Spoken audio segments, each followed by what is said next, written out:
Governor Emmanuel Uduaghan of Delta State has been accused of looting the treasury of the state through phantom companies.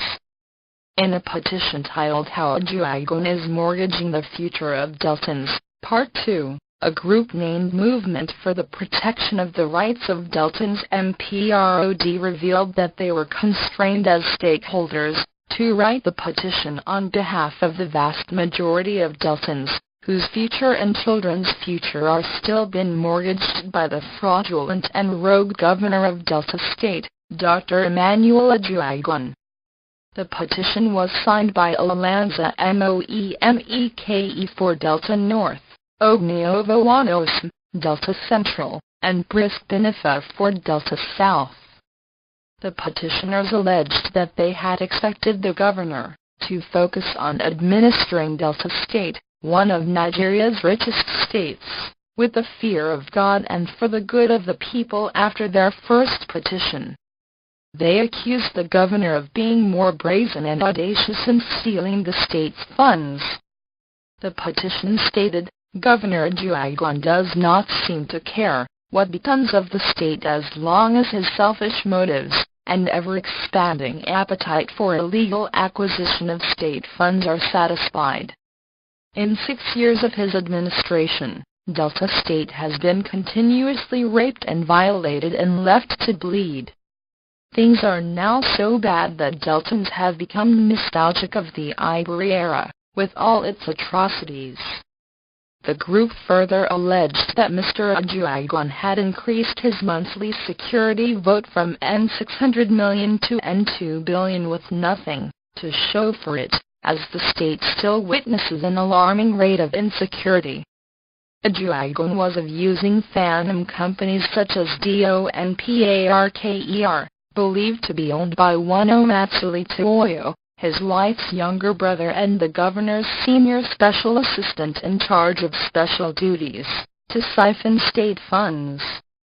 The petitioners also accused Uduaghan of using another relative, Diran Atubu, to launder money. Atubu is said to be the governor's blood relation, and a cousin to former Governor James Ivory. His late father, called Papa Atubu, was the head of the Cherubim and Seraphim in Nigeria. The critics accuse the governor of using Alpha Consortium to acquire Ikoyi Hotel in Lagos, which has been renamed Southern Sunday. According to them, Mr. Atubu seconded one Ernest Oji to look after Uduaghan's financial interest in Southern Sunday. The petitioners alleged that Uduaghan's government had abandoned the Warri Industrial Park after more than N$3 billion was lavished on it. In addition, they stated that the Warri Leisure Park at Udu, in which the state sunk more than N$3 billion, has nothing to show for it, even as the state reportedly continues to pour millions of naira in it. The petitioners also alleged that Mr. Uduaghan was becoming even more brazen in misappropriating state funds in the build-up to 2015. They said the governor shoved aside the due process-conscious former Commissioner for Finance, Bernard Okamagba, for the more pliable Mr. Okpara, a former contract staff of the World Bank. Contacted over the allegations, the State Commissioner of Information, Chikoja, described them as baseless and without any iota of truth. He said, "Governor Emmanuel Uduaghan is one person I know that has the full interest of Deltans at heart, and every now and then I keep telling people that Governor Uduaghan will always be remembered for his visionary leadership."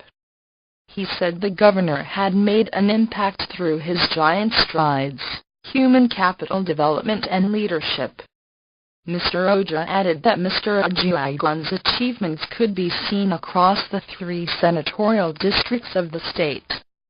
He then challenged the governor's critics to go round the state and see the massive development that had taken place while some were ongoing. Culled from First Weekly Magazine, copyright 2013 Nigeria Films.com. Click the link below to go to